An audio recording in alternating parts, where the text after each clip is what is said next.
welcome. We are now live on all of our feeds. Welcome to Living Hope Online. So excited about our conversation tonight and having you here with us. And we are kind of doing we were doing a whole season, about 8 episodes, and then we thought we had so much fun with the conversation that we just didn't want to stop. We loved having the conversation. So here we are back for a little Christmas special on Living Hope Online. For the next 3 weeks, we're going to join together on Wednesday nights at 7:30 and talk about all things holiday cheer.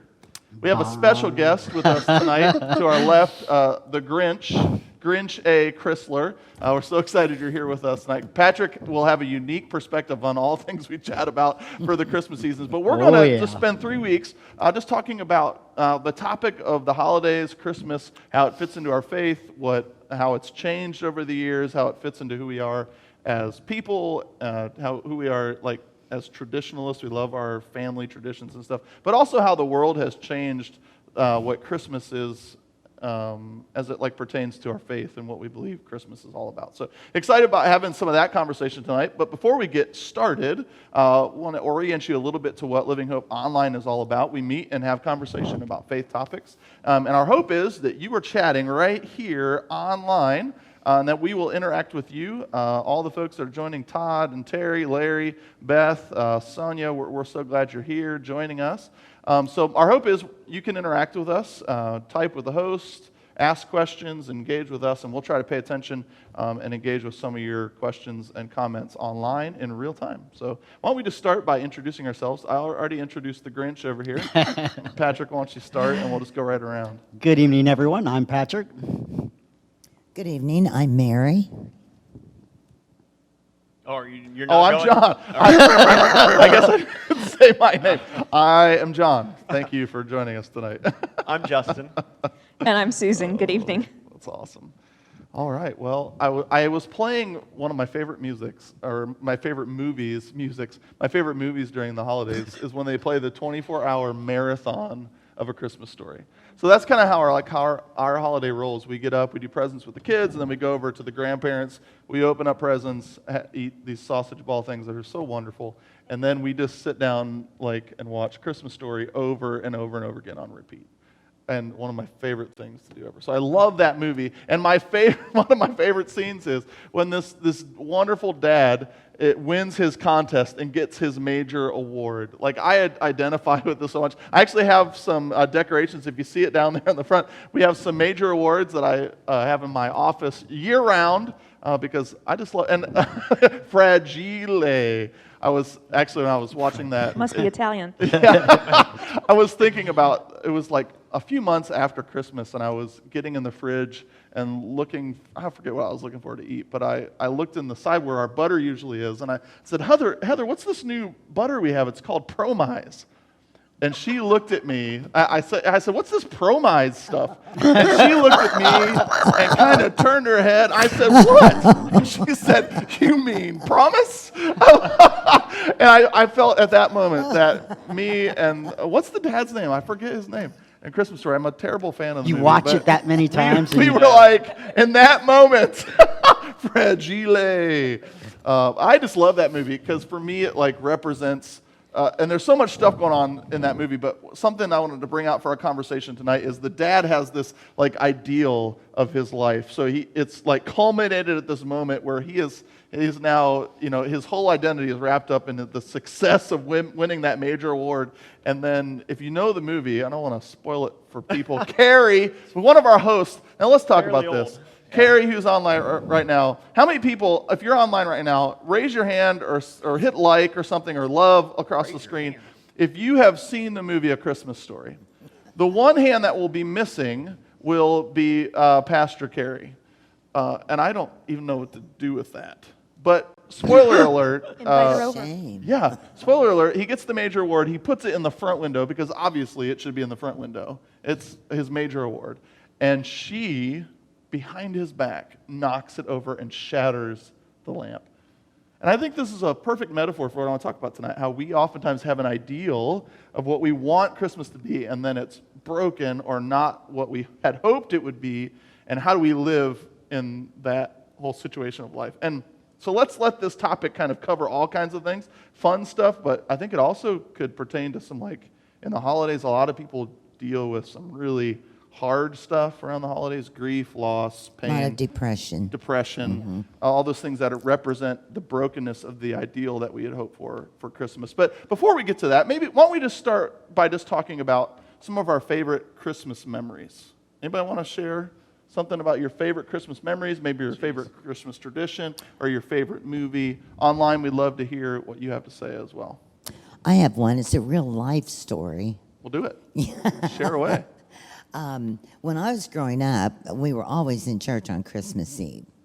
And we had a candlelight service. And so one Christmas Eve, and I was rather young, my dad took us to church and dropped us off.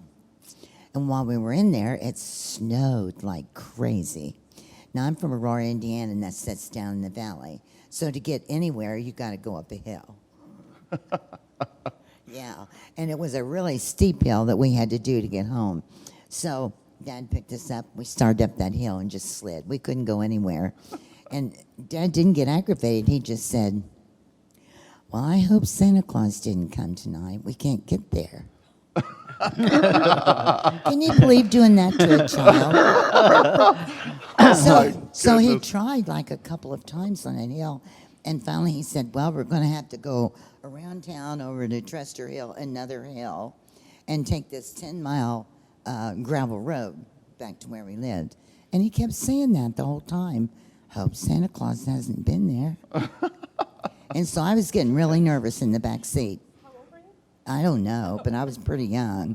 I was getting really nervous, and I may have started praying. I'm not sure.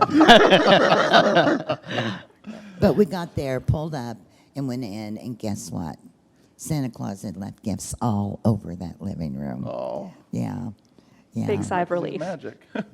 Hello, Anita Gray. We're glad you're here joining us, too. Favorite Christmas memories. Share with us. If you're just joining us online on Facebook or on our live stream, share with us some Facebook memories, some fond memories that you have of the Christmas time. You know, I think one of the things that we've started doing with like our kids, really, since we've had them, is as opposed to doing it with our kids before we had them. Yeah, I'm just going to ask. Do you remember that life? Yeah, I don't know. But we've been going to like the like every year Kettering does their tree lighting in Lincoln Park, and they have free like horse carriage rides and things like that. And so we've always done that, and kids always look forward to it. And it's always just kind of a random, fun kind of way to kick off Christmas. Not like that's when we start Christmas stuff, but to kind of signify like, hey, here it is. And then we try to drive that way, somewhat out of our way, over and over again throughout the season to be able to see all the lights and always see all the whole park lit up and stuff. So a lot of fun. Yeah, cool. Carrie said her favorite Christmas memory is when she realized that Santa wrote on our packages in her mom's handwriting. Yeah. Sneaky, sly Santa. Santa had my grandmother's handwriting. But we would go to midnight mass too, and then we'd get home, and it'd be well after midnight. And my mom and my grandma would make these, balls to put into make this cinnamon or monkey bread or whatever you call it. And then they're putting all this other stuff. So there was a lot of activity in the kitchen where we're all tired, and I want to go to sleep, but I'm excited because it's Christmas. And we've all said Merry Christmas already, but you can't open presents until you go to sleep and then wake up again. And so I'd go to sleep, or I'd try to go to sleep, and I was always convinced that I heard reindeer on the roof. Like you hear the bells, so I don't know what was going on there. But we do kind of some of the same things with kids when they're young, right? Yep. You sprinkle out the reindeer food, and I hope no kids are watching. Just please cover their ears. And Susan. But you do these things, and we go out and see the lights. That's one of the first things we like to do is just see all the neighborhoods, and people are so creative, and it's great. Yeah. Irina, we're glad you're all the way from Ukraine. Hello, Irina. How are you, my dear? Hello. My wonderful Welcome. friends from our mission trip. We're glad she's here. Welcome. Tammy, Heather, we're talking about Christmas memories tonight. And so as you guys share your stories, I was thinking about one of my own. So when I was growing up, we always went and we cut down live Christmas trees. That was we go out and get them. And I always had this wonderful memory of that. And so when I grew up and had my own kids, I thought, man, I want to do that with my kids. It'd be awesome, So we went out and we cut the Christmas tree and put it up, and it was like day 2 when I started to realize that every needle was winding up on the floor and like in my foot and stuff. And by the time Christmas got there, I don't know how that tree had any more needles. It was like 4 months later, I was still finding needles on the ground. I said, enough! And I went and bought a pre-lit again. Christmas tree. So this ideal of Christmas for me, I had this fond memory, but the reality of it was like all messed up. I didn't want anything to do with it. It was almost like when people try to remake movies that should not be remade, like the Grinch one. I mean, the new Grinch movie was okay, but the original was perfect. You can't fix perfection, or you agree. can't change it, you know? And so sometimes it's interesting because we have these memories in the past that we try to recreate, and they don't quite work out, or they change. So let's talk about that when things change. So whatever your perspective, whether maybe Christmas has changed for you because of something going on in your life that's been hard, or maybe the world I know, Patrick, we talk about this every year, but the world changes what Christmas is about and makes it something that maybe what didn't used to be. How do you deal with change on a personal level when things change from your ideal to maybe something different or new or not the way they were? Does that make sense? Yes. Or maybe talk about some of the ways you've experienced that change too in your own life. Online as well. We'd love to hear from you. Okay, I'm going to speak again. Speak.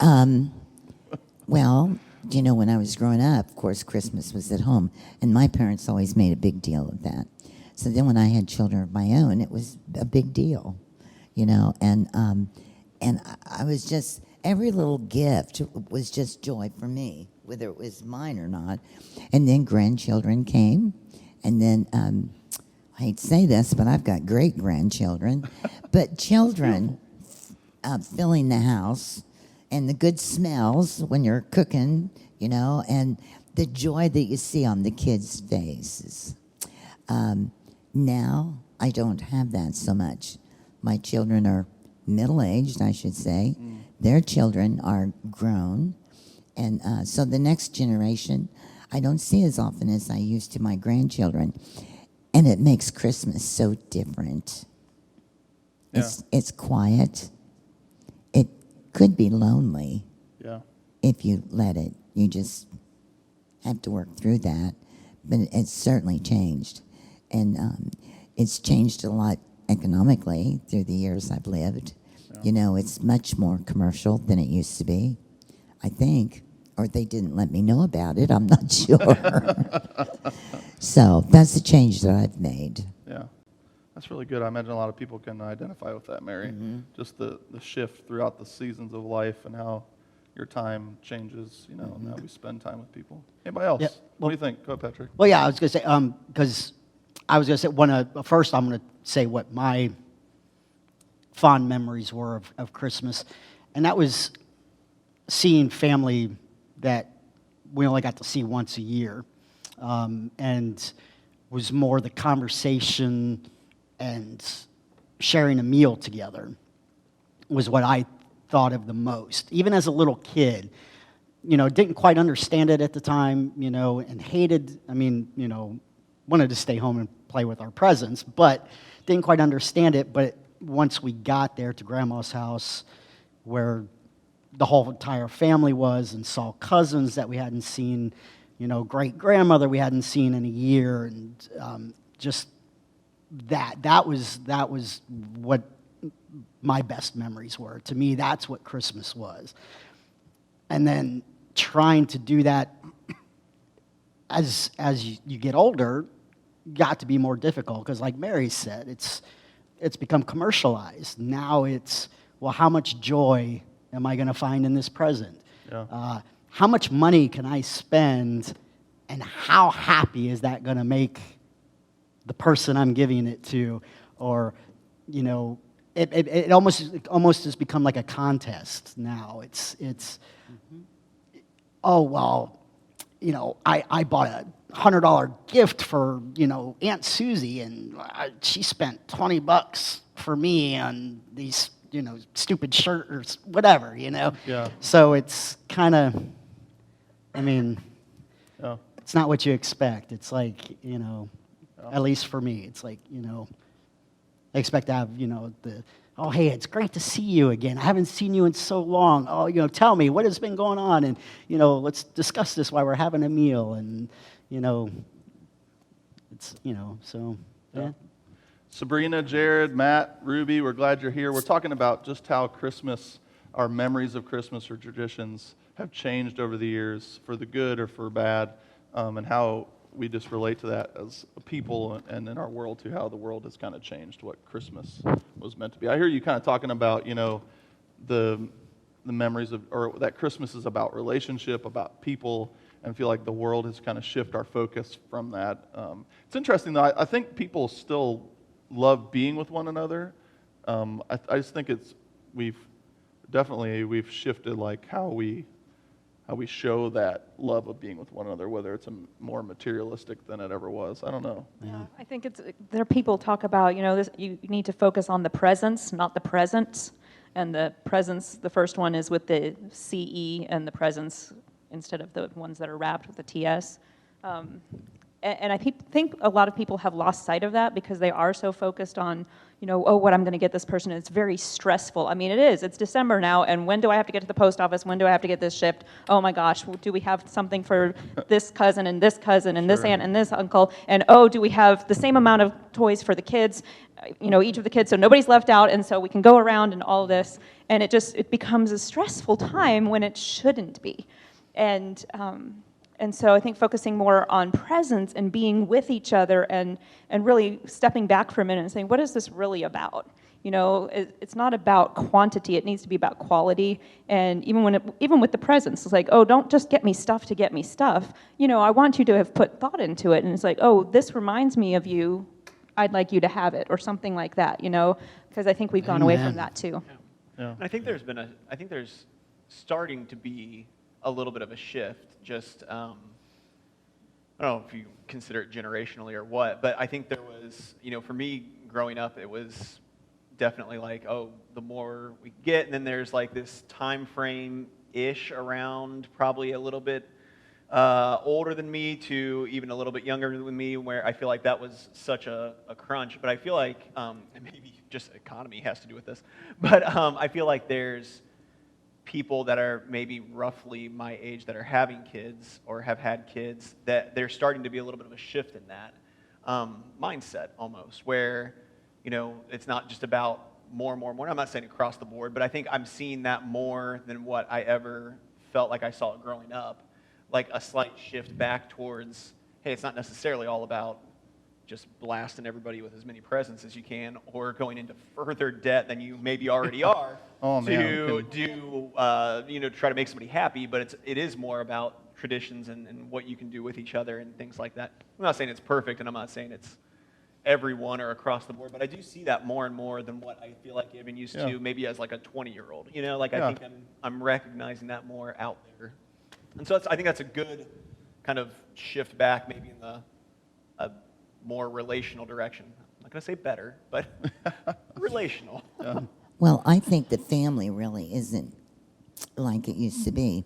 And I don't say that in a negative way, but we have, I have one niece in Cincinnati with 3 children, and one's in Oregon, one's in Florida, one's in the Carolinas. It's all spread out, huh? Yeah. And so maybe they can make one holiday, but not 2. It's things like that. The nucleus family isn't like it used to be. Yeah. And part of that's just the ability to travel, right? I mean, just history. Again, we talk about change. That's partly just, hey, it makes sense that I could move to Oregon if I wanted to, and that's not outrageous for me to think. No, not and at people all. could be all over the place, and that's happening more and more. You're absolutely right. Like where people are spread out. And it does make it harder to get together. And I think it makes it more important too. Like Patrick was saying, to when we do have those times to get together, to try to focus on that relational side of it, and then there's also going to always be that aspect of, hey, I'm also just seeing this person maybe once or twice a year. I do want to do something that makes them happy or fun. Yeah. So there's always going to be that weird tension, I think, between both things, especially when a holiday is largely turned into being about giving and receiving gifts. Yeah, it's interesting to me. So as a pastor, and we're at Living Hope Online, we want to have faith conversations. Our hope is to engage just in some real stuff that we all think about throughout the year, and specifically this time during the Christmas holiday. But it's always interesting to me how different people's traditions are, how different their ideals of everybody I think approaches Christmas.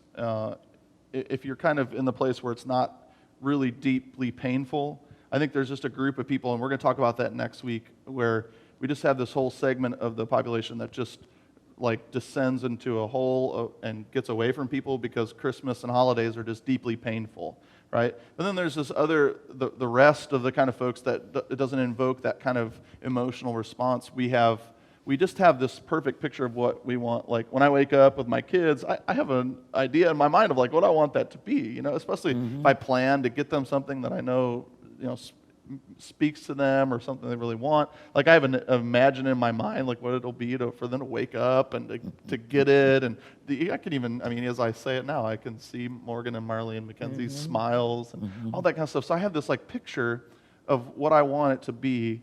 And it's interesting to me how far away, even without noticing, my ideal of what I want Christmas to be can move away from maybe what God wants to speak into me in the holiday season. Right. This past Sunday, we started a series called Margins here at Living Hope, and we're just talking about how God always shows up where we least expect Him. And as I was preparing for tonight, I was kind of thinking, as it was lingering in my mind, because we talked about Mary, the Virgin Mary, and how the angel showed up in the midst, in the middle of the night and gave her the best news ever, right? And if you're not familiar with the story, it's in Luke chapter 1. If you want to flip over, on your Bible app, or you can go read it. But basically, the gist of the story is Mary was betrothed to Joseph. We talked about this on Sunday. So betrothed meant they were engaged. And so Mary, had this perfect picture, I'm sure, in her mind of what her life would be like, She'd get married and have, all the things that came with marriage, all the family stuff and the fun stuff and, all the good stuff. And the angel showed up that night and kind of it was like the lamp scene in the Christmas story, right? She had this ideal. She put her major award in the window, her marriage, and the angel showed up and said, hey, by the way, you're pregnant. Great news. And it was like God went and just flicked the lamp and it smashed into a gazillion pieces. The ideal of her life just smashed. And what do we do with that? A lot of times we read that story and we want to cheer Mary on and say, yeah, Jesus is coming, but wow, what news for Mary, craziness. I could just Do it. Oh, sorry. I'm excited. You guys have something to say, man. Talk to us online a little bit. What's your reaction with that story with Mary, of her getting that news? By the way, you're pregnant, and if you aren't familiar, in her day and time, that meant potentially death. If you were found to be pregnant before you were married, it meant being banished, certainly, from your family. And as a woman, she wouldn't be able to provide for herself. So not being married meant not being able to provide for yourself, being homeless. All those kind of things came along with it. What do you think? First reactions? Well, it did come right out of left field, right? You have the best laid plans, right? They get flicked and the lamp shatters. But what impresses me most in that story is Mary's response. Because, the angel tells her all of this stuff, and you do have this going, you're in that time, and death is an option, and dishonor, and you're probably not going to be betrothed after you tell Joseph that, oh, by the way, but her response to Gabriel just amazes me. It's let it be according to your word. I'm screwing it up, but it's just amazing to me because she's so young. At first, she looks at him and says, "Yo, I'm a virgin." Well, how can this be? Well, how can this be? That's a natural question, right? Yeah, and in my mind, that story, the gospel writers kind of just kind of glance over that. I can totally see her waking up and saying, "What the?" Well, they weren't teenage girls either, right? Was that Well, I'm always reminded of a book. I'm sorry, I interrupted. It's the name of the book is "It Isn't Supposed to Be Like This." Yeah. Oh, yeah. That sums it up. So many times we say, it's not supposed to be like this, It's because you have your own dreams, your own pictures, and they're not always the same. Yeah. And God, go ahead, Patrick. Oh, I was just going to say, I could just I had thought about this too before, was because you don't hear much about Joseph after the birth, and I would have liked to have heard the conversation between Mary and Joseph, because I'm sure Joseph's first response was, "You cheated on me. Yeah. You had, I mean, could you imagine if your wife came to you and said, hey, an angel came to me and told me I'm going to bear the Son of God?" Yeah, I mean, I'm sorry. If I was married and my wife came to me and said that, we hadn't been together, that would have been my first thought was, you're crazy. You ran off and had sex with somebody else. I mean, I just couldn't Right. imagine But isn't it, what they went through. but wasn't Joseph thinking about all those things and planning to divorce or to break it Divorce off her and everything? quietly, yeah. But then And an angel came to him too. Said whole, So yeah, and It's the same I'm kind just thinking thing. of like all Yeah. the. I mean, Awkward. just think of all. God I mean, showed all up. of a sudden, it's like, oh, we've got to change these plans. How are we going to tell these people? How are we gonna not t- going to have you how are we be gonna- killed? Right. Yeah. So Right. it was. I mean. So check this out. I think it's so interesting that God chose to do the coolest thing ever by giving Jesus to humanity and a way to be in right relationship with Him. He chose to do it in the most controversial, ideal shattering way.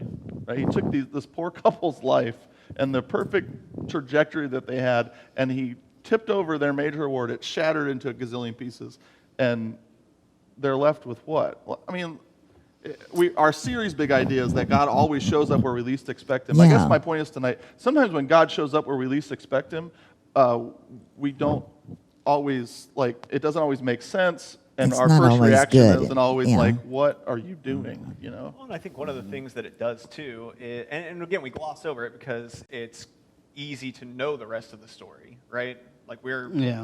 We've got a full picture of how that plays out, and seems to be okay. I mean, horrific parts of it, but it seems to be okay in the end, right? But they didn't know the that. end. No, yeah, They didn't know right. that. They didn't. Right. They couldn't say, well, hey, in the 8 chapters, turns out it's cool. They have no It'd be good if you idea. could do that for your life. Just Yeah. turn forward a few pages. Yeah, it'll be fine. You'll read how this Totally plays out, fine. and it's fine. But what it does too is, and I think you alluded to it there a little bit, is it's Mary and Joseph. They're not some amazing couple, right? They didn't have the most money or the best to offer or anything else. And I think that the vast majority of us would put ourselves in that category too. Yeah, just kind of Right? We're ordinary, normal. We're normal ordinary people, folk, and yeah. there's not anything that's particularly great that's going to come necessarily from any one of us. We can do good and we'll be whatever, but nothing necessarily great. But again, in this story, God's quick to show that's not necessarily how it's going to be, and I'm willing and wanting and ready to show up and interact with each of us in an important way like that. Yeah. I'm going to But we do have great to be- things through you. Yeah, but we have to be willing to be open to that idea, as opposed to maybe Mary saying I'm good. I'm good. It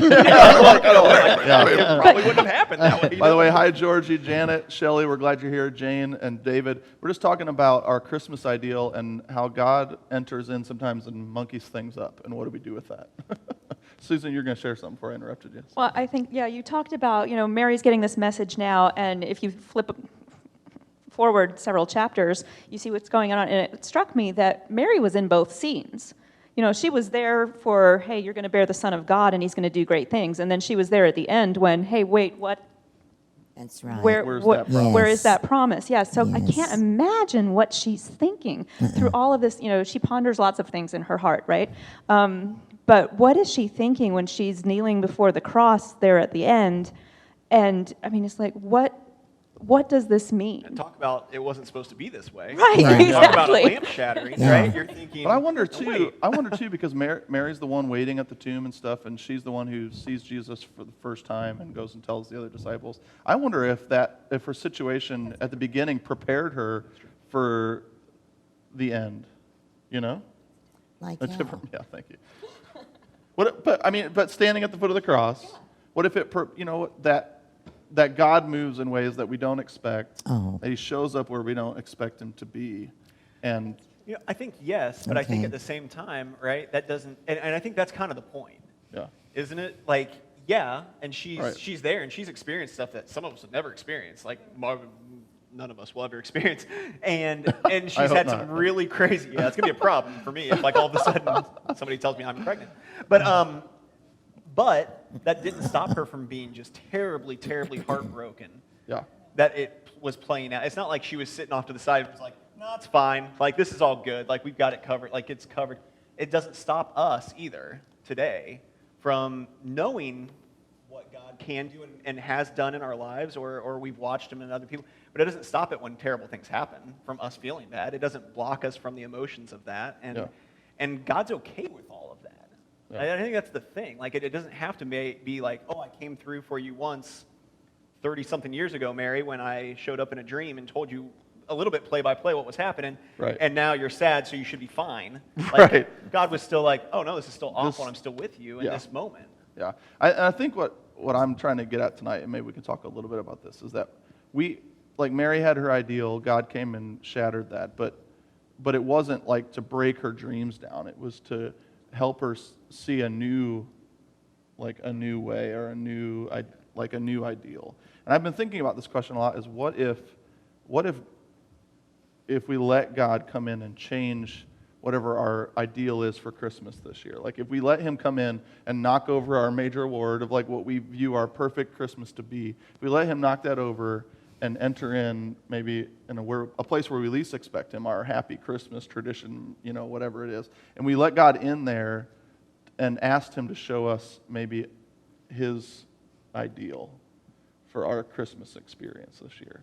How do you think that might change the way maybe you go about Christmas this year? If you ask God, like intentionally said, and in the way, kind of that Mary experienced it and other people all throughout the Bible experience it, when God enters in ways we don't expect him to, he shakes things up and shows us a totally different picture than what we had originally.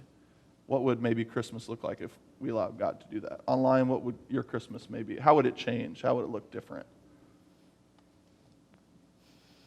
I think the thing that I always think whenever anybody poses a challenge, an encouragement to ask God to show them something different or have them experience something different, it makes me a little bit nervous because anytime you ask God Right. or give God permission to show you something and interact with you in a way that maybe you haven't been open to before, God probably will, and Be it careful may what you wish not, for. it may not always be the most That's why y'all got comfortable quiet. thing. Like, I don't know if I want to ask that question. It may not Like- always be the most comfortable thing, but I think if you really are aware that maybe your situation or the way you've always approached Christmas or the way that I approach Christmas maybe could be different or better, or I want something more out of it, Yeah. then even if it's going to be uncomfortable, and it takes a little bit of trust and a little bit of willingness to step out of your comfort zone maybe, but why wouldn't I give God permission to show me something different, even if it's Right. going to make me a little bit uncomfortable, Right. or it's not going to be what I pictured, Yeah. you know? Yeah. And I think maybe people are probably in two camps. There's one camp of people that says, man, I would really like for God to give me a new ideal for Christmas, like because I don't love what I have. And then maybe this other side is, I really love what I have and I'm attached to it, and I want God's ideal to be my ideal.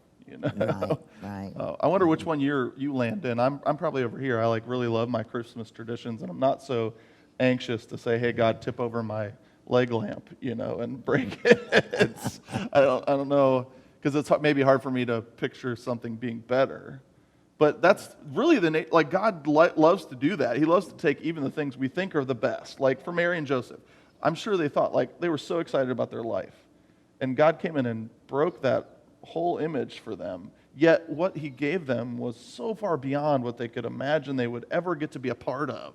Mm-hmm. To change the world, to be vessels for the Spirit of God to come in and reunite humanity again. I mean, that's something the human mind can't even, I'm sure, wrap its head around.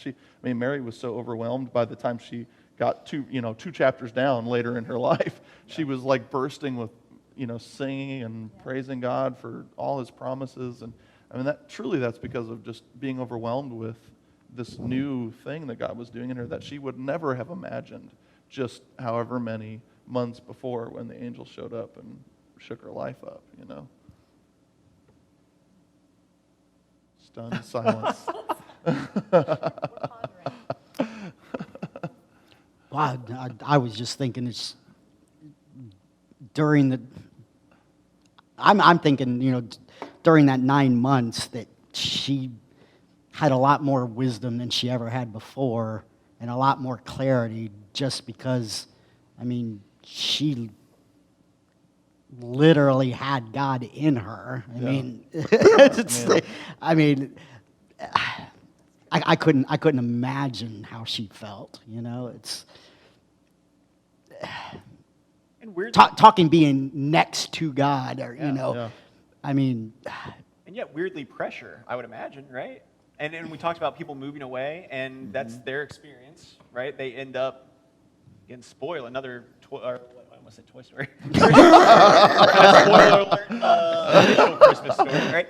They moved away, and they had to live away from family for a long time, and the amount of responsibility, because I'd be willing to bet, I don't know, and there's not really any indication in the Bible about this, but I'd be willing to bet, angels didn't keep showing up and telling them what to do next. Right, yeah. And so the amount It of wasn't responsibility easy. of what Yeah. if I screw this up? And yeah, you can Oh my say this gosh. is God, but if I walk away, this baby, what happens to this baby? I'm in charge of it, and just the immense pressure that they had to be under, and again, greatness and a lot of joy down the road, but so many times that it was uncomfortable and it was hard and it was scary. And I think this is where, for me, and maybe this is the really exciting part about our faith conversation tonight, because really the great mystery of their, how they responded in the midst of how it even was really hard after that, was really that the Spirit of God was with them.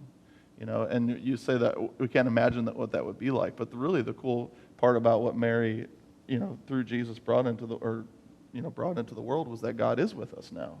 And that if we stop and say, God, what if, you could take my ideal for Christmas and replace it with yours, that what would it be like to really truly experience the presence of Jesus in our Christmas this year? And for those of you who are searching or seeking or, even just having faith conversations but aren't familiar with this God thing, just to stop and ask the question of what would it look like to ask God to come into your holiday season, to come into your Christmas traditions, and just ask him, and in a weird way say, God, show me your presence in my Christmas this year, and see what he does. For those of us who are, people of faith, to stop and have the courage to say, God, what if you show me your ideal for my Christmas rather than the one I've been living in all this time, And I think that's our challenge this year, is to really experience maybe what God has for us. So thank you so much for joining us for Living Hope Online tonight for this awesome Christmas conversation. Next week, we're going to continue the conversation and maybe talk about that whole kind of group of folks who hate the holiday season because of the pain it brings, the depression, holiday, Christmas stuff. So if you know anybody like that in your life, I want to have some great, just authentic conversation about that holiday time and what it does to us in grief and loss.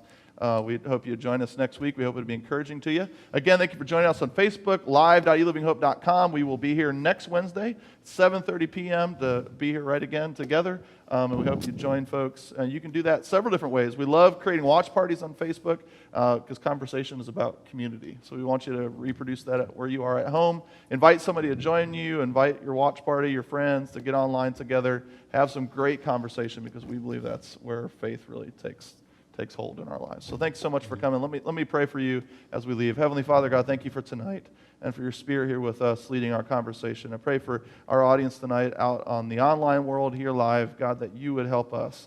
Lord, to ask you, God, what would it look like if we allowed you to change the picture of what Christmas is for us, and if you would move in and make it something new and fresh. God, we look forward to that and what you would do in us and through us. And we pray this in Jesus' name. Amen. Amen. Have an awesome night. Thanks so much for joining us tonight. Good night.